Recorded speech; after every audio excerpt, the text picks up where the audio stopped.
Vlogmas day 6. Okay, so Saturdays is the day that I'm supposed to go to church.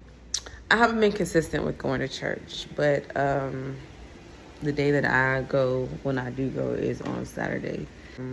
Right now, I'm about to cook breakfast before I get myself together because it's already late.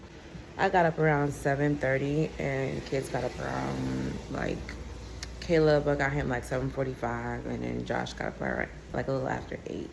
So yeah, last night I did Caleb's hair, so you'll see that in today's upload. But yeah, so let me see. Yeah, I'm not gonna do too much chatting because like I said, I need to make breakfast. I might do like a little clean with me or cleaning motivation. I started last night to do some stuff. Pancakes. So I'm making pancakes and turkey bacon.